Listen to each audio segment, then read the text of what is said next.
नमस्कार दोस्तों, स्वागत है आप सभी का आपके अपने YouTube channel online study with DK में। और दोस्तों, हमारा जो पेपर चल रहा है 28 जुलाई 2013 का सीटेट का प्रीवियस ईयर क्वेश्चन पेपर, और उसी का हम यहाँ पर अगला पार्ट जो कि पर्यावरण अध्ययन से संबंधित है वो आपके लिए लेकर आए हैं। और चलिए देखते हैं इसके अंदर किस प्रकार के क्वेश्चन थे, और आप अपना टेस्ट लगाइए इन प्रश्नों से, आप कितना स्कोर इसमें यहाँ पर कर पाते हैं। तो चलिए स्टार्ट करते हैं। देखिए, फर्स्ट क्वेश्चन है इसमें, उस वैज्ञानिक का नाम क्या है जिसने सर्वप्रथम मच्छर के पेट के अंदर ताक झांकी और ये सिद्ध किया कि मलेरिया मच्छर से फैलता है, और इस अनुसंधान के लिए दिसंबर 1902 में चिकित्सा के क्षेत्र में नोबेल पुरस्कार दिया गया। तो वो वैज्ञानिक कौन थे? तो वो वैज्ञानिक थे रोनाल्ड रास। ऑप्शन 4 होगा यहाँ पर उत्तर। और इन्होंने 1902 में चिकित्सा का नोबेल पुरस्कार भी मिला था, और इन्होंने मलेरिया के परजीवी प्लाज्मोडियम के जीवन चक्र की खोज के लिए ये मिला था। चलिए अगला क्वेश्चन लेते हैं। रजत ने अपने मित्र से कहा कि मैं खेल नहीं सकता क्योंकि मुझे बुखार है, मैं कभी-कभी बुखार, सिर दर्द और अंत में पसीना आने के चक्र से गुजरता हूँ। रक्त की जांच के बाद डॉक्टर ने मुझे कड़वी दवाई दी। रजत किस रोग से पीड़ित है? तो यहाँ पर हम कह सकते हैं कि रजत जो है वो मलेरिया से पीड़ित है। ऑप्शन 4 होगा इसके लिए सही उत्तर, क्योंकि ये सब लक्षण जो है ये मलेरिया के ही लक्षण है। अगला हमारा क्वेश्चन है यहाँ पर, अल बिरूनी कौन था? चलिए, अल बिरूनी कौन था? तो यहां पर सीधे हम उत्तर पर आते हैं कि अल बिरूनी जो था ये उज्बेकिस्तान का एक यात्री था, और जिसने एक किताब लिखी थी जो हमारे देश के इतिहास को जानने के बारे में सहायक है। तो ऑप्शन 3 जो होगा ये यहां पर इसका सही उत्तर होगा, है ना। तो ये हमारा उत्तर होगा। चलिए अगला क्वेश्चन है, रात में जागने वाले जानवर हर चीज को, तो हम जानते हैं कि रात में जागने वाले जो जानवर होते हैं वो हर चीज को क्या करते हैं? केवल काली और सफेद ही देखते हैं। ऑप्शन 2 होगा इसका सही उत्तर। चलिए अगला क्वेश्चन है, हाथियों के झुंड के बारे में सही कथनों को चुनिए। अब यहाँ पर हाथियों के बारे में हमें सही कथन को चुनना है। तो पहला कथन है कि हाथियों के झुंड में केवल हथनियों और 14-15 वर्ष के बच्चे ही होते हैं। बी है यहाँ पर हाथियों के एक झुंड में किसी एक ही परिवार के सदस्य होते हैं। और सी है यहाँ पर झुंड की सबसे बुजुर्ग हथनी ही पूरे झुंड की नेता होती है। और डी है अगला हमारे यहाँ पर, एक झुंड में हथनी और बच्चों की संख्या कितनी भी हो सकती है। अब देखिए यहाँ पर हमारा जो उत्तर होगा वो क्या होगा? तो सबसे पहले बात करेंगे कि हाथियों के झुंड में केवल हथनियां और 14-15 वर्ष के बच्चे ही रहते हैं। एक तो ये कथन यहाँ पर सही है, और दूसरा जो है वो है कि झुंड की सबसे बुजुर्ग हथनी ही झुंड की नेता होती है। तो ए और सी जो होगा ये हमारा उत्तर होगा। अब ये हमें दिया है ऑप्शन 2 के अंदर, ए और सी। चलिए अगला क्वेश्चन है, पंखुड़ियों के अंदर फूल के बीच में कुछ पतली पाउडर जैसी रचनाएं दिखाई देती है, जिन्हें हम कहते हैं, तो उन्हें हम क्या कहते हैं? तो उन्हें हम कहते हैं पराग। ऑप्शन 2 जो होगा ये हमारा यहाँ पर उत्तर होगा। चलिए अगला क्वेश्चन है, यदि आप रेलगाड़ी से अहमदाबाद गुजरात जाएं तो आपको रेलवे स्टेशन पर अधिकतर बेचने वाले खाने की कौन कौन सी चीजें बेचते हुए मिलेंगे? तो 4 विकल्प आपके सामने हैं, और आप अपना उत्तर यहाँ पर दे सकते हैं। तो वहां पर देखते हैं गुजरात में ढोकला, चटनी, नींबू और वाले चावल ये बेचते हुए नजर आएंगे। ऑप्शन 1 होगा यहां पर उत्तर। चलिए अगला क्वेश्चन है, पक्षी अपनी गर्दन बहुत हिलाते हैं और उसका कारण क्या है? तो यहां पर हम कह सकते हैं कि पक्षियों की आंखों की जो पुतली होती है वो नहीं घूम सकती है, इसलिए वो गर्दन को ही घुमा लेते हैं। ऑप्शन 2 होगा इसका सही उत्तर। अगला क्वेश्चन है, निदान के पश्चात कोई डॉक्टर रोगी से यह कहता है कि उसके खून में हीमोग्लोबिन की कमी है, तो उस रोगी को आयरन की कमी को पूरा करने के लिए क्या क्या खाना चाहिए? तो यहाँ पर हम कह सकते हैं कि उस रोगी को जो है आंवला, हरी पत्तेदार सब्जियां और गुड़ खाना चाहिए। ऑप्शन 4 होगा सही उत्तर। चलिए अगला क्वेश्चन है, राष्ट्रीय पाठ्यचर्या रूपरेखा 2005 प्राथमिक स्तर पर पर्यावरण अध्ययन शिक्षण का प्रमुख उद्देश्य होना चाहिए। तो यहाँ पर क्या उद्देश्य होना चाहिए? तो कक्षा कक्षीय अधिगम जो है ना उसे विद्यालय के बाहर के जीवन से जोड़ना, ये उद्देश्य इसका होना चाहिए। ऑप्शन 3 होगा उत्तर। चलिए अगला क्वेश्चन लेते हैं, अगला क्वेश्चन है हमारा, निम्नलिखित में से कौन सा प्राथमिक स्तर पर पर्यावरण अध्ययन की पाठ्यचर्या की आवश्यकता के अनुरूप नहीं है। तो यहां पर जो अनुरूप नहीं होगा उसे हमें देखना चाहिए कि उसे काम कि दुनिया में प्रवेश लेने के लिए शिक्षार्थियों को ज्ञान एवं कौशल से लैस करना चाहिए। ये यहाँ पर जो होगा ये पर्यावरण अध्ययन की पाठ्यचर्या के अनुरूप, आवश्यकता के अनुरूप नहीं है। Option first. चलिए अगला क्वेश्चन है, एनसीईआरटी की पाठ्यपुस्तकों में पर्यावरण अध्ययन को उच्च प्राथमिकता और स्थान दिया गया है। अब कौन सा विकल्प यहाँ पर हमारा जो होगा इसके लिए सही होगा। तो देखिए,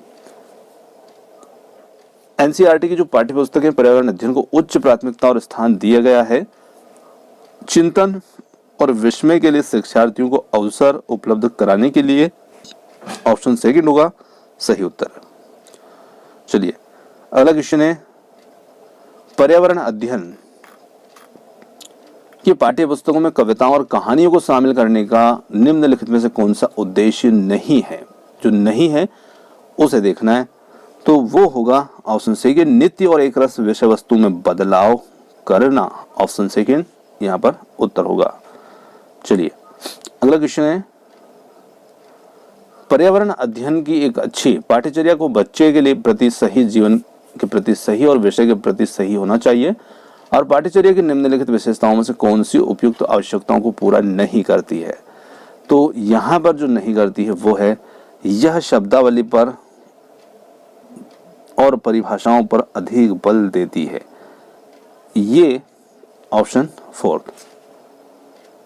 चलिए अगला क्वेश्चन है, नलिनी कक्षा थर्ड के शिक्षार्थियों को जानवर हमारे साथी प्रकरण से परिचित कराना चाहती है, और प्रकरण को और अधिक रोचक तरीके से प्रस्तुत करने के लिए निम्नलिखित में से कौन सी युक्ति सर्वाधिक उपयुक्त होगी।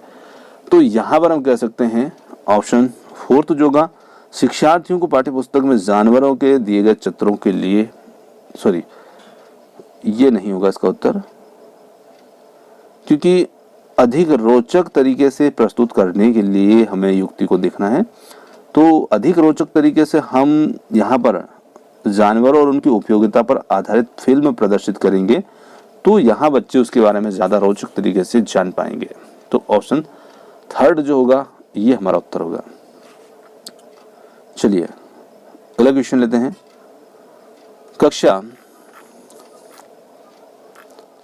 5 की एनसीईआरटी की पर्यावरण अध्ययन की जो पाठ्य पुस्तक के प्रत्येक पाठ के अंत में एक खंड शामिल किया गया है, हम क्या समझे।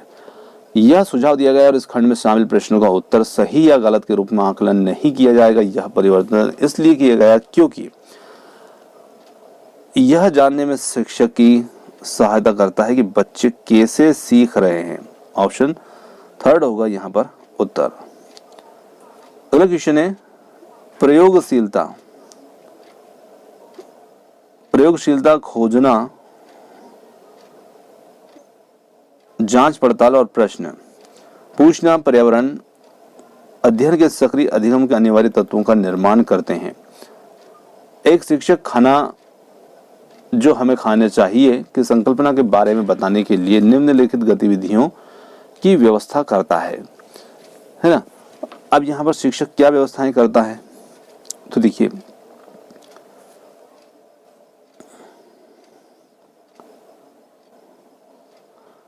श्याम पट्ट पर उस प्रकार के सभी भोज्य पदार्थों के चित्र बनाता है। ऑप्शन फर्स्ट होगा यहाँ पर उत्तर। चलिए अगला है,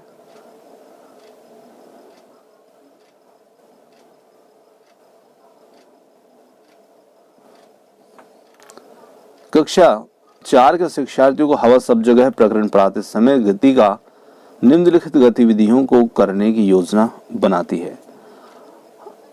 अब यहाँ पर जो योजना वो बनाती है कि शिक्षार्थियों को क्षेत्र भ्रमण पर ले जाना, विशिष्ट उदाहरणों से संकल्पना की व्याख्या, मल्टीमीडिया कैप्सूल का उपयोग या प्रकरण से संबंधित प्रश्न पूछना। तो देखिए यहाँ पर जो सबसे प्रभावी तरीके से पढ़ाने के लिए होगा उपयुक्त प्रस्तावित गतिविधियों में से कौन सी प्रकरण को प्रभावी तरीके से पढ़ाने के लिए सार्थक नहीं है? देखिए, हवा सब जगह है, तो शिक्षार्थियों को क्षेत्र भ्रमण पर ले जाना ये जरूरी नहीं है, क्योंकि हवा जब सब जगह है तो उसका एहसास तो हम कक्षा के अंदर भी बच्चों को करवा सकते हैं, उसे बाहर ले जाने या भ्रमण पर ले जाने की जरूरत नहीं होगी। चलिए अगला क्वेश्चन है,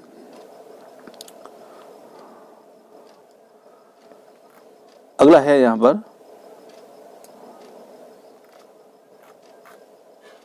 पर्यावरण अध्ययन की पाठ्य पुस्तकों में एक भाग है, एक खंड है जिसे कहा गया है करके देखो या करके देखो या करके सीखो। तो ये जो उद्देश्य है, इसको यहाँ पर प्रकरण को शामिल करने का जो उद्देश्य है वो क्या है? तो वो उद्देश्य यहाँ पर होता है कि प्रत्यक्ष हस्तपरख अनुभव बच्चों को उपलब्ध कराना, ये इसका उद्देश्य होता है। चलिए ऑप्शन फर्स्ट होगा इसका सही उत्तर। अगला है पर्यावरण अध्ययन में एक अच्छे दत्त कार्य का मुख्य लक्ष्य होना चाहिए। तो एक अच्छे दत्त कार्य का मुख्य लक्ष्य होना चाहिए अधिगम विचार के अवसर को उपलब्ध कराना, ऑप्शन फोर्थ। चलिए अगला क्वेश्चन है, पर्यावरण अध्ययन के शिक्षक के रूप में चिड़ियाघर के भ्रमण का आयोजन करने का मुख्य उद्देश्य होना चाहिए। अब इसका जो उद्देश्य होना चाहिए वो है शिक्षार्थियों को सक्रिय अधिगम अनुभव उपलब्ध कराना, ऑप्शन थर्ड। चलिए अगला क्वेश्चन है, सामाजिक विज्ञान के संदर्भ में पर्यावरण अध्ययन पढ़ने का निम्नलिखित में से कौन सा उद्देश्य नहीं है?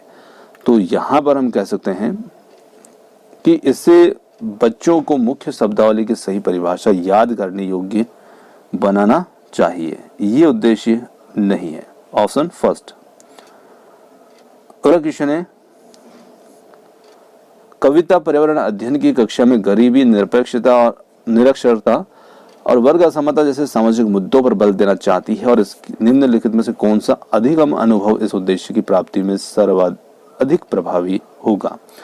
तो यहाँ पर हम कहेंगे कि शिक्षार्थियों को संबंधित जानकारी एकत्रित करने और उनका विश्लेषण करने के लिए सामूहिक परियोजना लेने के लिए कहना, ऑप्शन थर्ड होगा यहाँ इसका सही उत्तर।